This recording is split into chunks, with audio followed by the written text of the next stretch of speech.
Welcome to the deep dive. You've handed us an extraordinary collection of source material today.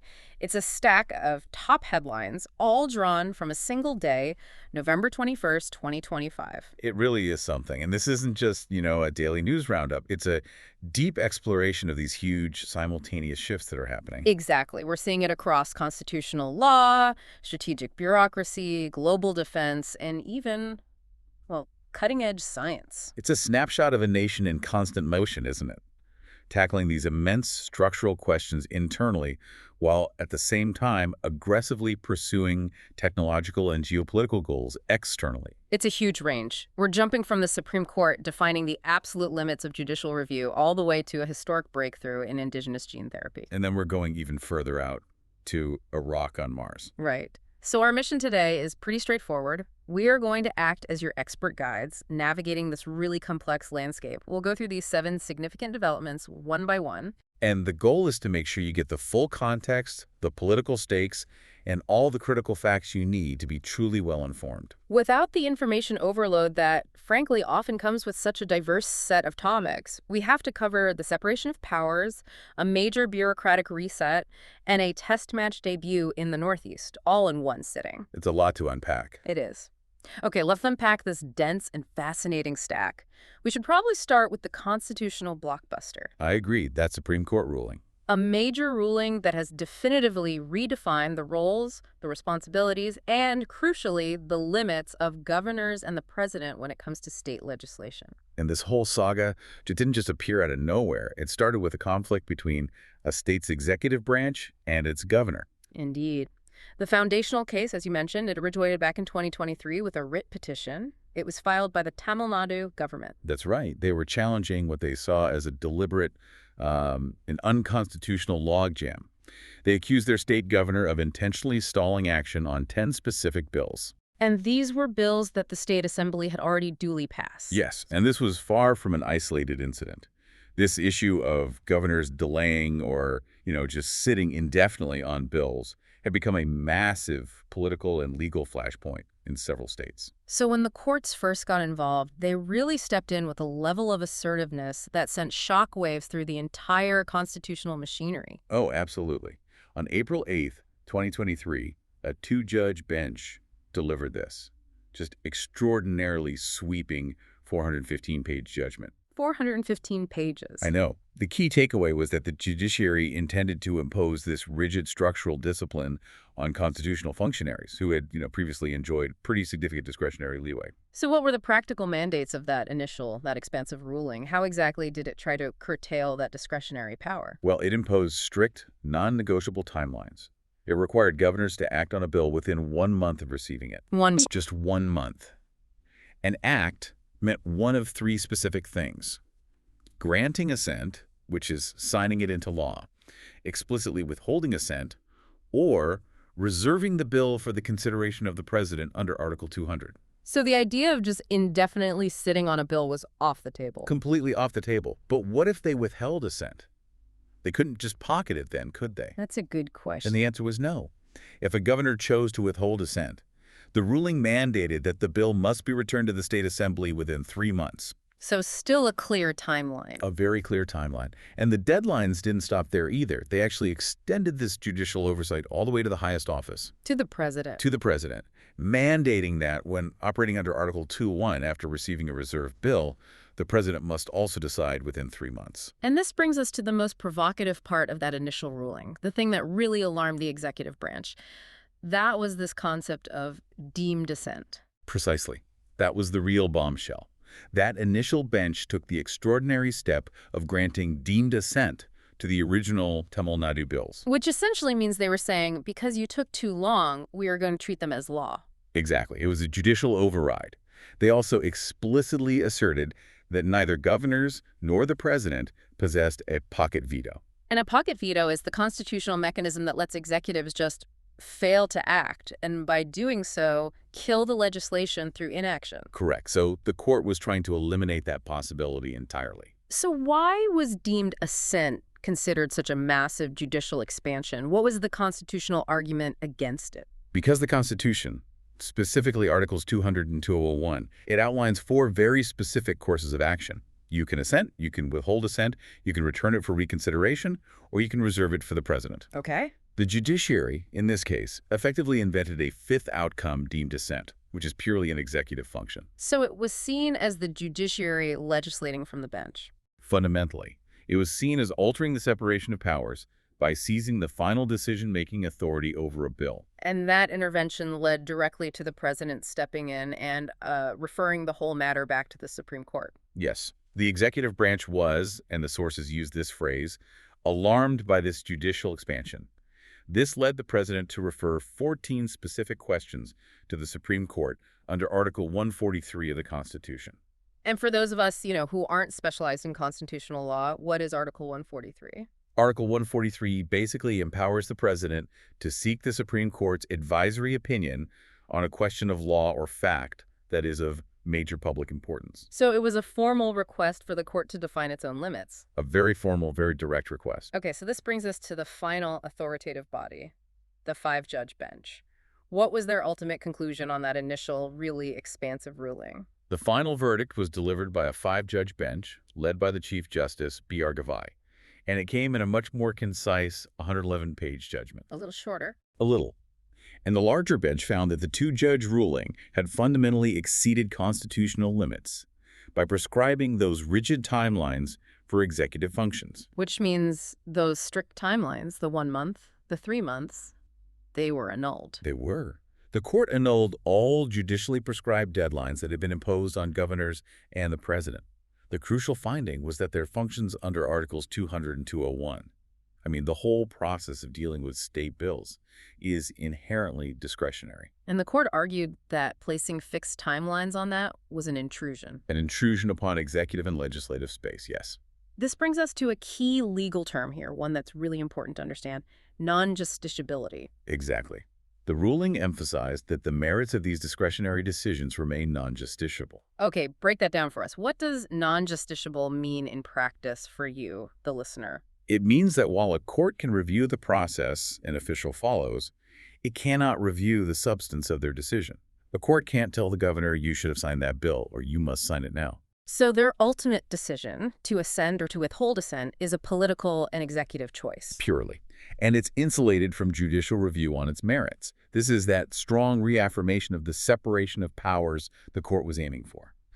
But I have to ask, if the courts can't review the merits, and they've now annulled all the fixed deadlines, doesn't that functionally return the governor to an unchecked position? Where political obstruction could just be masked as simple, lengthy administrative discretion. That is the precise point of tension. It's the core problem. And that's why the final ruling had to incorporate a crucial caveat. Right. The court understood the political reality that led to the original petition, this idea of deliberate, indefinite stalling. So while the larger bench rejected the fixed timelines, it retained a subtle but powerful judicial tool, the limited mandamus. Okay, let's unpack limited mandamus. What is that, and how does it function as the safety valve here? So a mandamus is a judicial writ that compels a public official to perform a duty. In this context, it's a limited mandamus because the court still cannot set a rigid deadline of, say, 30 or 90 days. Okay. But, and this is the key part, in cases of prolonged unexplained inaction, the Supreme Court retains the power to issue this writ, directing the governor or the president simply to act within a reasonable time. So it's a mechanism to compel movement, but it doesn't dictate the destination. That is the perfect way to put it. So the judiciary can't fix the clock, but it can demand that the clock start ticking again. Precisely. It balances that discretion with a level of accountability. The executive gets its constitutional space back for political maneuvering, but it cannot use that space to permanently veto legislation through sheer silence. I see. And this limited mandamus was really the only point of consensus that flowed through both the original two-judge bench and the final five-judge ruling. Okay. Governors cannot indefinitely delay decisions on bills. So the final ruling clarifies the boundary. The executive must decide, but the judiciary cannot decide for them. That's the takeaway, a major clarification of constitutional roles. All right, let's shift now. We're moving from the structural framework of governance to the individuals who are actually executing policy. This is about India's sweeping bureaucratic reshuffle. Right. This move, which was executed on November 21st, 2025, wasn't just, a quarterly rotation. This affected 7 crucial sectors, and it really signals where the government's operational priorities lie. This is a major deployment of talent. It was approved by the Appointments Committee of the Cabinet, the ACC, which is chaired by the Prime Minister himself. So these movements are designed to align proven, experienced officers with the most pressing economic and security challenges facing the country right now. So let's start with one of the most strategic areas, energy security. That led to a really key appointment in the petroleum ministry. It did. The new Secretary of the Ministry of Petroleum and Natural Gas is Neeraj Mittal, a 1992 batch IAS officer from the Tamil Nadu cadre. And what makes his appointment so significant? Well, it's that this is a return for him. He had previous experience working on critical energy reforms within that exact same ministry. So he knows the landscape. He knows it inside and out. And this signals the government's high-level commitment to navigating this really complex landscape of energy security. Yeah. I mean, you're managing volatile global prices, trying to encourage domestic exploration investment, and carefully planning the gradual transition away from fossil fuels, all while maintaining supply stability. That is a huge balancing act. It's a massive one. Okay, so moving from physical resources to the digital backbone, let's look at the telecom sector.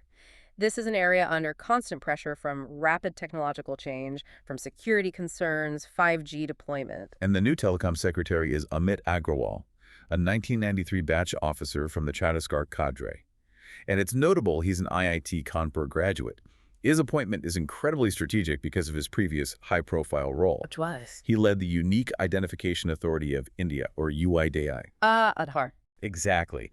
That experience gives him unparalleled expertise in handling large-scale digital governance, data security, and systemic architecture. It's a very specific skill set. And that background is now positioned to manage what's coming up in the telecom space. Right. Forthcoming regulatory changes, complex security concerns around network infrastructure, and driving the expansion of domestic manufacturing under the Production-Linked Incentive, or PLI, schemes for the telecom sector. So it sounds like they're prioritizing security and large-scale digital architecture expertise for a sector that is increasingly defined by data flow. Absolutely. They are deploying a digital specialist to manage a digital industry. Now, you can contrast that with the pharmaceutical sector. Right. Because while this is obviously about science, the immediate government priority appears to be physical infrastructure. That brings us to Manoj Joshi, who was appointed Secretary of Pharmaceuticals. His background is interesting, as you say, because he previously worked in urban affairs and land management. How does that translate to the pharma sector? The implication here is logistical and industrial.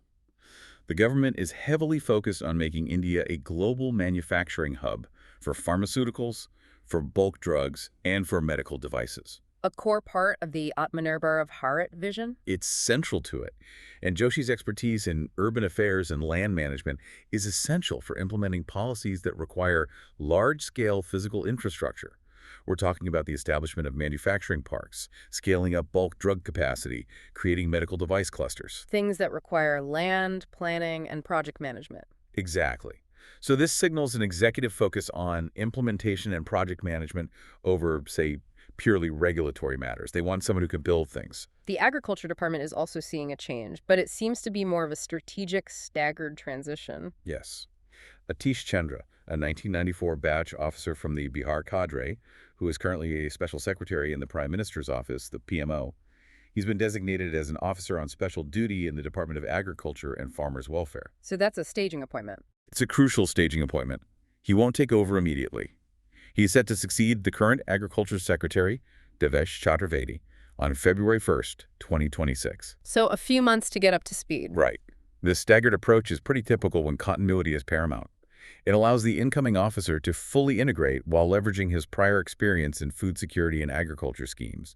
It's a smooth handover. And finally, we see a focus on stability and infrastructure in two other key areas, law and waterways. In infrastructure, the elevation of Sunil Palwal is significant. He's the former chairperson of the Chennai Port Trust, and he's been elevated to secretary rank as chairman of the Inland Waterways Authority of India. And that reinforces the push to develop waterways as viable, cost-effective logistical arteries. The goal is to reduce the reliance on road and rail. And then in the Ministry of Law and Justice, the focus is clearly on stability. How so? Rajiv Man's tenure as legislative secretary was extended all the way to July 2028, and he got the crucial additional charge of legal affairs.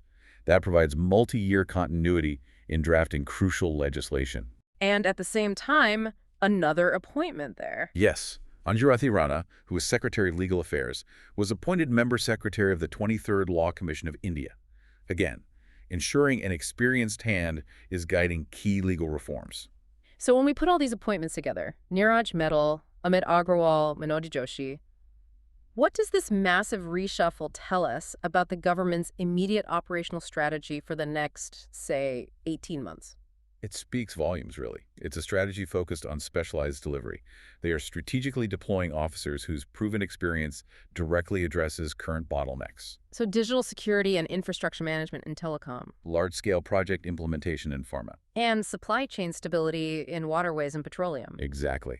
It's about ensuring that the policy visions, particularly those related to manufacturing and self-reliance, have the experienced administrative engine required for a seamless, effective rollout across these critical high-stakes sectors. Okay, let's transition now to a highly charged legal and political issue. This one strikes right at the heart of free expression and state security. Right. We're talking about the Supreme Court's hearing on bail pleas related to the 2020 Delhi communal riots. And this is where the Delhi police introduced a phrase into the legal lexicon that has immediately drawn widespread attention and, well, a lot of controversy. This is a deeply sensitive subject, and the language that the Delhi police used in court is, to put it mildly, profoundly provocative. They were represented by the Additional Solicitor General, S.V. Raju, and the police argued vehemently against granting bail. And they made this claim. They made the claim that intellectual terrorists pose a greater risk than the ground-level operatives who actually carried out the violence. Let's drill down into the police's definition of that term. Who exactly are they labeling as intellectual terrorists, and why do they argue their influence is uniquely dangerous? The police define this group as educated individuals. People like doctors, activists, or professionals. Essentially, people with high social standing and institutional credibility. And the core rationale they presented to the court was that their influence is amplified. They argued that sometimes this is through institutional legitimacy or even state subsidies, making them more effective at orchestrating large-scale disruption and destabilizing society than, mere foot soldiers. So the argument isn't about the person who throws the stone, but the person who allegedly inspired them to do it. It's about intellectual coordination. Precisely. And this fits perfectly into the Delhi police's established narrative regarding the 2020 riots. Which is? That they were not spontaneous clashes that were fueled by local grievances. Their argument is that they were strategically orchestrated with the explicit aim of regime change and massive economic disruption. So the focus shifts from communal unrest to organized political destabilization. That's the core of their case. And they introduced a specific claim related to the timing of the riots that further fueled this narrative of calculated coordination. That's right. The police claimed the violence was deliberately timed to coincide with the visit of the then U.S. President Donald Trump to India. Why then? The stated objective was to attract maximum international media attention, turning a domestic law and order situation into a tool of political leverage on the global stage.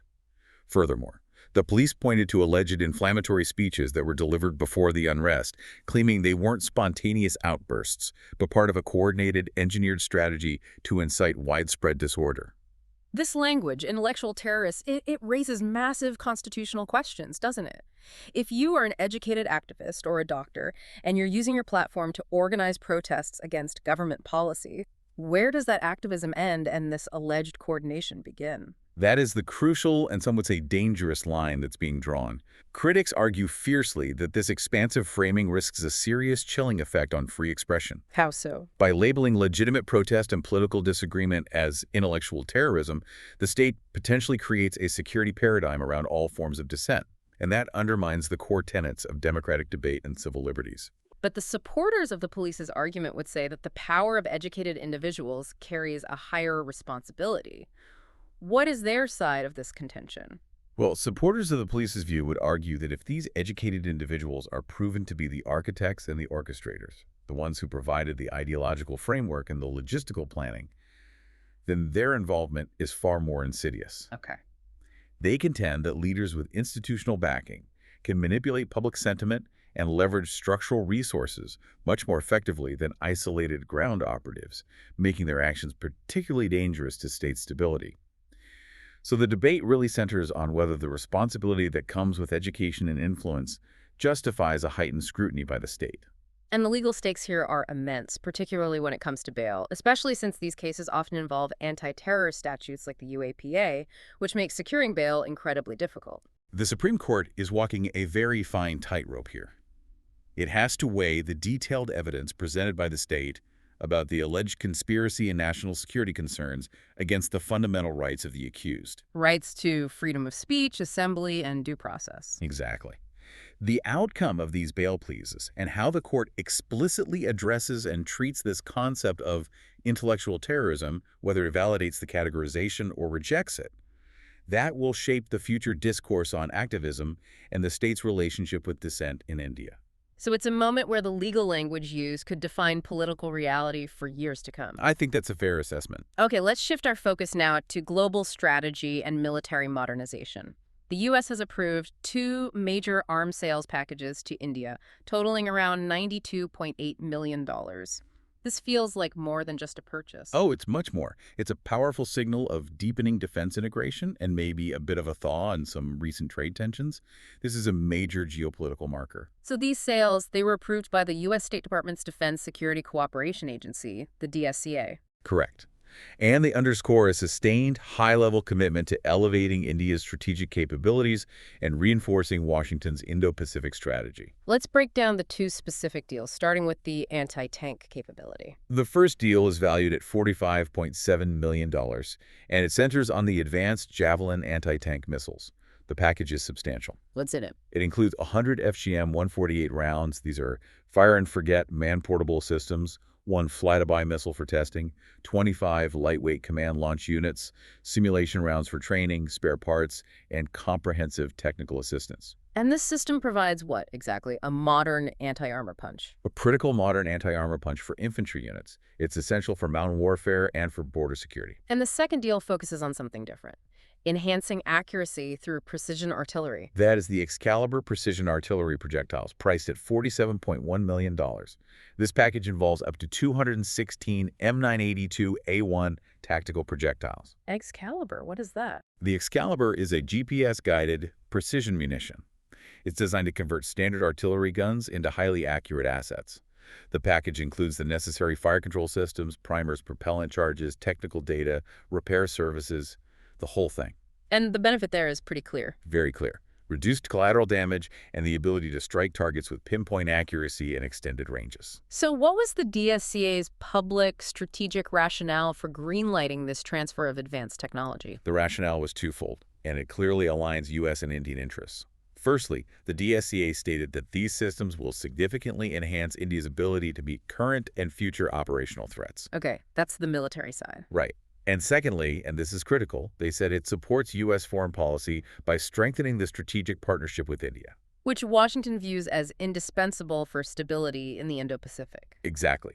They also certified that India has the capacity, the armed forces personnel, and the infrastructure to absorb and effectively utilize these advanced systems. And the sale, it comes against a backdrop of some significant diplomatic movement, which seems to confirm its strategic importance. It absolutely does. It follows a period of really intense engagement. This includes the meeting between PM Modi and the then U.S. President Donald Trump in Washington 9 months prior. Right. And moreover, these sales are a concrete follow-up to an October framework agreement, one that was aimed specifically at broadening the decade-long defense cooperation between the two nations. So this indicates that defense integration is moving beyond just high-level agreements and into actual hardware procurement and technology transfer. That's the key. It's moving from paper to practice. And we can't ignore the historical trade friction here. Defense deals often act as a powerful diplomatic currency to smooth over other economic disputes. That is a key insight. The timing of this approval coincides with ongoing efforts to resolve these lingering trade frictions. We're talking about steep tariffs imposed by the U.S. and complexities India faces due to penalties for purchasing Russian oil and arms. So in that context, defense trade serves as a stabilizing factor. It's a crucial stabilizing element in the overall bilateral relationship. It demonstrates shared objectives, even when economic policies might diverge. And what's fascinating here is how these deals seem to accelerate India's dramatic, really deliberate strategic pivot away from its historical dependence on Russian military hardware. This pivot is one of the most defining trends in India's foreign policy modernization right now. The shift is statistically profound. Give us the numbers. Russia's share of India's total defense imports has plummeted. It went from 62% in 2017 down to just 34% by 2023. That's a huge drop. A massive drop. You contrast that with the U.S., where defense trade surged from virtually zero to a massive $20 billion. That quickly made America India's third largest supplier, behind only Russia and France. So these Javelin and Excalibur packages, they're not just new equipment, they're symbolic. These symbolize India's commitment to diversifying its supply chains, accessing high-end Western technology, and balancing its strategic dependencies. So It does. And it was developed by scientists at the highly respected CSR Institute of Genomics and Integrative Biology, or IG. let's delve into the science a bit. We are talking about gene therapy, which is still very new for most people. What specific technology makes BIRSA 101 possible? BIRSA 101 uses a sophisticated, custom-designed CRISPR-based platform that's known as NF-Cas9. Okay, CRISPR. For the uninitiated, that's often described as molecular scissors, right? It is. It allows scientists to perform incredibly precise genetic edits. The therapy is described by the developers as precise genetic surgery. It works by targeting the specific genetic mutation that causes sickle cell disease. So it offers the possibility of a curative intervention rather than just managing the symptoms. That's the revolutionary part. It's a potential cure. And the choice of the name, BIRSA 101, is so deeply significant given the population that is most affected by this disease in India. Absolutely. Sickle cell disease is a debilitating chronic genetic blood disorder. It leads to severe anemia, agonizing pain episodes, and irreversible organ damage. It significantly reduces life expectancy. And the devastating medical reality is that SCD disproportionately affects India's tribal populations. It does. So making this indigenous cure accessible to the communities it impacts most directly. It transforms this from just a scientific feat into a critical social equity achievement. The union minister, Dr. Jitendra Singh, he tied this breakthrough directly to a massive national goal. He did. He emphasized that the launch of BIRSA 101 is the formal starting point for India's ambitious journey toward becoming a sickle cell disease-free nation by 2047. And this is a clear manifestation of the goals of the Atmanirbhar Bharat initiative. Achieving self-reliance in high-end, transformative medical technologies that address India's unique disease burden. It's a perfect example. This brings us to what might be the most critical implication for global health: the cost revolution. Western gene therapies are famous for their astronomical price tags. They're the very definition of prohibitive cost. Globally, similar gene therapies for various conditions, they frequently cost upwards of $3 million. Which translates to what in India? Roughly 20 to 25 crore rupees. That cost structure renders them inaccessible to virtually everyone outside of the wealthiest bracket. And BIRSA 101 is designed to change that. It's designed to fundamentally challenge this Western dominance by delivering the treatment at a mere fraction of that cost. The goal is to ensure genuine affordability for the poorest and most marginalized communities who desperately need it. The ability to scale this production quickly is obviously essential for achieving that affordability goal, and that relies on a strategic partnership between the scientists and a major manufacturer. Correct. The IG has ensured immediate scalability by entering into a vital technology transfer agreement with the Serum Institute of India, or SII. Who are a global powerhouse in vaccine production. A global powerhouse, renowned for their capacity for large-scale, high-quality production. Their involvement here is crucial. Their mission is to industrialize the production of BIRSA 101 to democratize access. To make sure this profound innovation actually reaches the millions who are suffering in remote and impoverished regions. Yes. As SI's leadership noted, if the technology is Indian, the price tag has to reflect accessibility for all Indians. So beyond sickle cell disease, what does this successful indigenous development of a sophisticated CRISPR platform mean for the broader future of genomic medicine in India? It signals India's arrival as a major player in advanced biomedical research. By successfully validating this NF-Cas9 platform, IG has established a template that can be rapidly adapted. So this foundational technology isn't limited to SCD. Not at all. It could potentially be deployed to develop affordable curative therapies for a wide range of other hereditary disorders that are prevalent in the region. That would drastically expand India's impact across its healthcare landscape and potentially set a global standard for affordable gene therapy. All right, now for a moment, let's leave Earth. We're heading over 400 million miles away to the Jezero crater on Mars. A bit of a change of scenery. A big change. NASA's Perseverance rover has just made an intriguing discovery that speaks to the violent history of our solar system. During its ongoing survey of a region called Vernadin, the Perseverance rover found this striking, unusual iron-nickel rock. And scientists are highly confident it's a meteorite. Yes, a piece of material that originated somewhere else in the solar system and arrived on Mars' surface via a cosmic impact. They've named this object Phipsaxla. Describe Phipsaxla for us. What makes it stand out from the other Martian rocks? Well, physically, it's quite imposing. It measures about 80 centimeters across, so nearly a full meter. And it has this distinctive, tall, and sculpted form that differentiates it immediately from the surrounding fractured sedimentary terrain of the Jezero crater floor. And how did they confirm what it was made of? Perseverance used its high-tech suite of instruments, specifically the SuperCam instrument. This uses lasers to analyze rock composition from a distance, and the analysis showed it was rich in both iron and nickel. And why is that iron-nickel composition the crucial piece of evidence pointing to it being a meteorite? Because iron and nickel are the classic, definitive hallmarks of metallic meteorites. These objects typically form in the cores of large asteroids, planetary building blocks that were shattered millions of years ago. And the heat of entry sculpts it. Exactly. When an object like that enters Mars's atmosphere, the heat can sculpt and slightly melt the surface, giving it that unusual, sometimes bubbly appearance. While scientists are still labeling it as likely a meteorite, confirming that metallic composition is the strongest evidence possible without bringing the sample back to Earth. And this specific discovery ties directly into the mammoth goals of the Perseverance mission itself. It does. We need to remember the scale of this operation. Perseverance is roughly the size of a small car. It launched in 2020 and landed in Jezero crater in February 2021. And its primary objective is twofold. Right. Studying Mars's geology and climate history, and most famously, searching for signs of ancient microbial life in what was once a vast lake bed. But the discovery of meteorites like Phipsaxla reminds us that Mars acts as a canvas for impacts from across the solar system. So why is finding Martian meteorites, even though we've seen some before, still so important to planetary science? Meteorites are celestial messengers. If Phipsaxla is verified, it joins a crucial list of previously examined meteorites.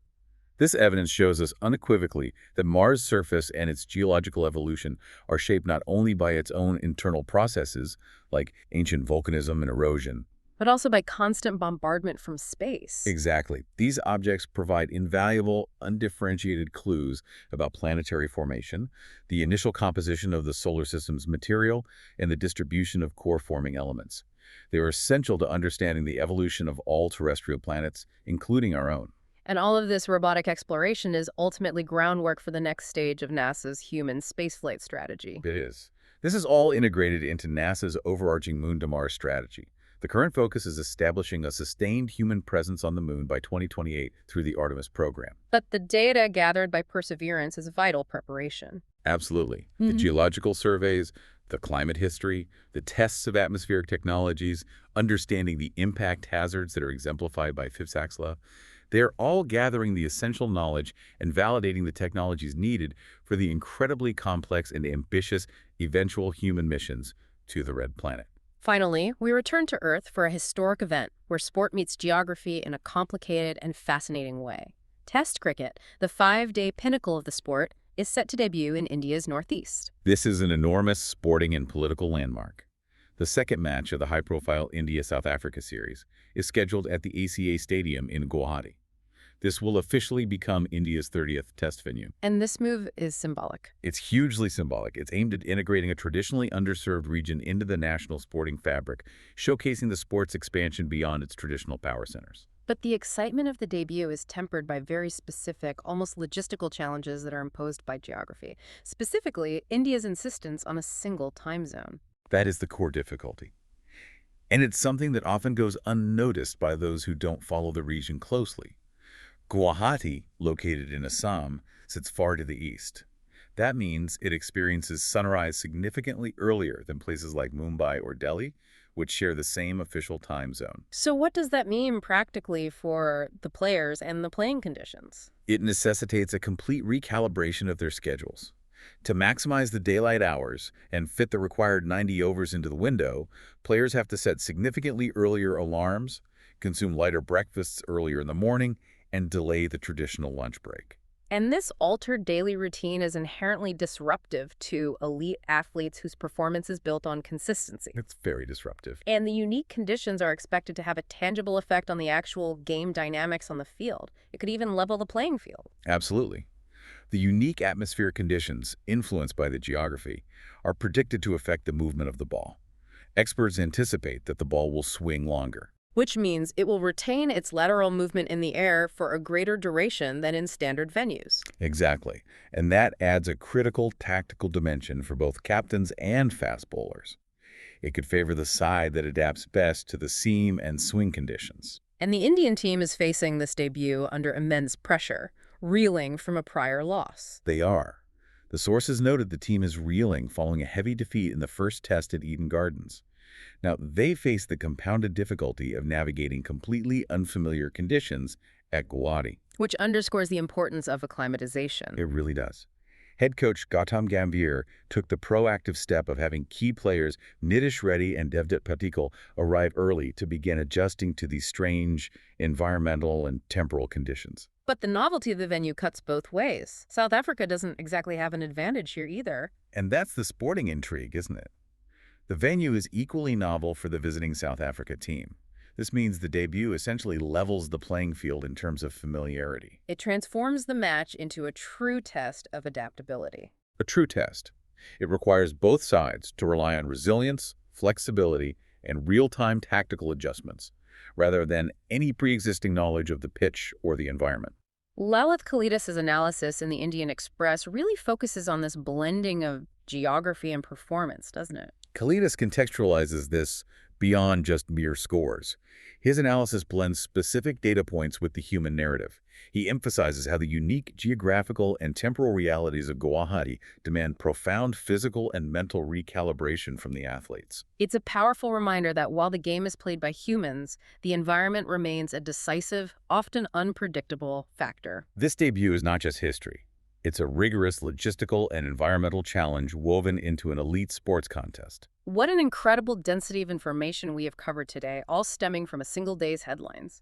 We took a deep dive into the complex constitutional landscape, clarifying the separation of powers regarding governors and the president and the limits of judicial intervention. We did. We also analyzed the strategic rationale behind India's major bureaucratic overhaul. We examined the geopolitical weight of U.S.-India arms deals, celebrated the indigenous public health revolution represented by the affordable gene therapy BIRSA 101, and explored planetary history with Perseverance's discovery of the iron-nickel rock Phipsaxel on Mars.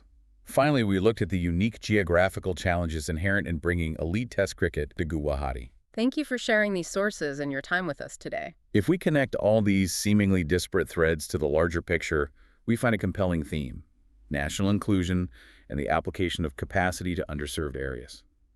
Consider the simultaneous threads: the launch of BIRSA 101, which specifically targets vulnerable, traditionally overlooked tribal populations suffering from sickle cell disease, and the symbolic importance of the Test cricket debut in Guwahati, which serves to integrate the Northeast into the national cultural consciousness.